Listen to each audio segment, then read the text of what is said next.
Before EA got their grubby little hands on the exclusive NFL license, there used to be competition in the football simulation marketplace. 2K and Sega released NFL 2K5 in the fall of 2004. Not only was it superior to Madden, it was only $20, the cost of 3 gallons of gas in California. The game was beloved, so naturally the NFL pulled the plug on their partnership with 2K. Being the last non-Madden NFL game released, 2K5 has reached cult status like The Big Lebowski or Jim Jones.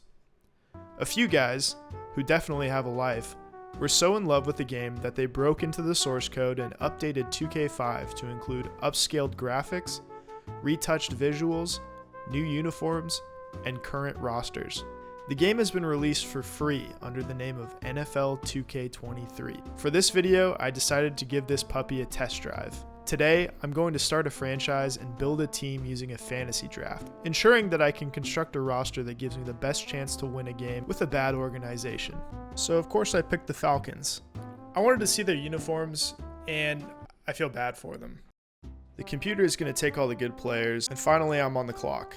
My first pick is Lamar Jackson, who I'm going to start at running back. Just kidding, I'm not racist. Not anymore, at least. Next up, Jair Alexander, one of the best young corners in the game. Then I'm rolling with DK Metcalf at wide receiver. Quinnen Williams at D tackle. Orlando Brown, I love that he's pissing off Chiefs fans right now. Obviously, I'm taking Patrick Surtain. I can't believe he's still on the board. Then I'll take T. Higgins because he's really good at getting away with pass interference. Antoine Winfield. What can I say? I'm just a big fan of his work. Javonte Williams, hopefully we can get some angry runs. Shout out to my guy Kyle Brandt. CJ Ham at fullback, the long lost brother of John Ham. I'll grab Robert Tonyan. Shout out to G's Louise. Bobby touchdowns. That boy is sick. Throwing up. He coming down with sick. BJ Hill. That sounds like a place where high schoolers would go in the 50s. Amani Hooker. That's who you're taking to BJ Hill. Finally, I'm going to take a punter, even though I don't really plan on punting. I'll take the Chargers punter. He's used to being bored anyway.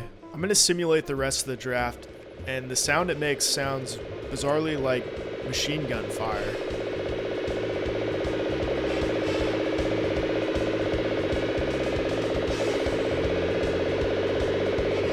I get to the franchise menu and I can't help but notice it's still 2004, not 2023. That's the year that Donovan McNabb played great in the Super Bowl. I go to check my depth chart, and to my dismay, I accidentally drafted Nathan Peterman at quarterback. Fortunately, it appears they nailed his attributes. Our first game of the season is at San Francisco. Unlike the NFC title game from 2012, I hope they can hold on to a lead this time. There's a pretty sweet splash image of Kyle Pitts on the controller assign page. You can find him here, but you probably won't find him in the end zone. We're greeted by a silver-haired Chris Berman, whose hairline has gone back. I shouldn't make fun of Boomer. I genuinely hope he lives forever. And I wish you had mentioned sometime that he was at the catch. The fans are tailgating and the players are warming up. And honestly, everything looks really, really good. They even added referee Bill Vinovich to the game. I wonder if he fucks up calls in video games too. Bill, if you're watching, I still think about this dog shit call from 2012. Baker Mayfield is wearing number 10 for some reason, and the 49ers are running a formation I haven't seen since 2006. But other than that, I don't really have any gripes with this game. The 49ers are big cowards and decide to punt, and naturally I field the ball at my own 2-yard line. My first drive goes pretty well, and I even pick up a big 3rd and 12. The officials come out to measure the spot, but in unrealistic fashion, none of them use index cards. I turn the ball over on downs, but that's okay because BJ Goodson treats Baker Mayfield worse than the Browns front office. My offense starts to work when I figure out this weird new trick, and I start to run with Lamar Jackson. I did it again, and I even scored a touchdown. The Ravens should really try this sometime. I even hit the Heisman pose before I crossed the goal line. I kicked the ball off with Greg the Leg Zuerlein, and it's good. Lamar Jackson is using a corded telephone, and to be honest, it's probably still better than a Microsoft Surface. Albert Okwuegbunam drops a pass, and man, that looks familiar. The 49ers move the ball a little bit more, but again, they decide to punt, this time on 4th and 1. I decide to punish them by running the ball again, and Alec Pierce throws me a strangely effective block. First and 10. The defense predicts that we're going air, and to no one's surprise, we go air. Pretty well, actually. Brown, 22. Brown 22. Lamar Jackson calls out Brown 22 in a tribute to a famous incident on Monday Night Football. It's 4th and 11, and I decide to kick a 57-yard field goal. Greg the Leg misses, but it's still closer than his 31-yarder against Tampa. He's going to miss by a mile. These spineless cowards punt again, and there's time for one last Hail Mary before halftime. I throw a bomb to DK Metcalf, who hauls it in and breaks away for a touchdown. He's triple covered, but like I said earlier, DK has experience with foursomes. For some reason, the 49ers fans are going wild. San Francisco kicks off to start the second half, and it's good!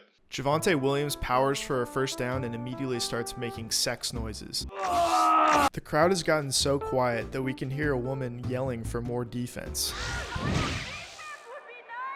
The 49ers oblige her, and DK Metcalf gets hammered over the middle of the field. The culprit is Jamal Adams, doing pretty much the only thing he knows how to do on a football field. I get sacked on 3rd down, but I'd rather die than punt, so on 4th down, I throw a touchdown to T. Higgins, who manages not to commit OPI this time. The Falcons have built a commanding lead, so naturally they forget how to play football. I'm facing 4th down, and I decide to punt. Just kidding, I would never do that. Late in the 4th quarter, Baker Mayfield throws a bomb to Hunter Renfrow, and suddenly, it's a one-possession game. The 49ers try for an onside kick, and they fuck it up. They try for another onside kick, and they fuck it up again. This is far from the worst special teams blunder in 49ers history. I remember I'm the Falcons, so I keep my foot on the gas and score another touchdown.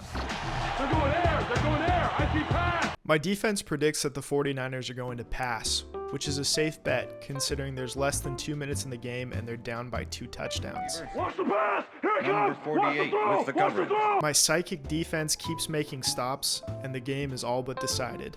I throw one more Hail Mary and Alec Pierce shows some questionable hand-eye coordination. The 3 49ers fans still at the game are either asleep or contemplating why their cost of living is so high, so I decide to sneak in one last play, a punt. The kick is up, and it's good! Oh, come on,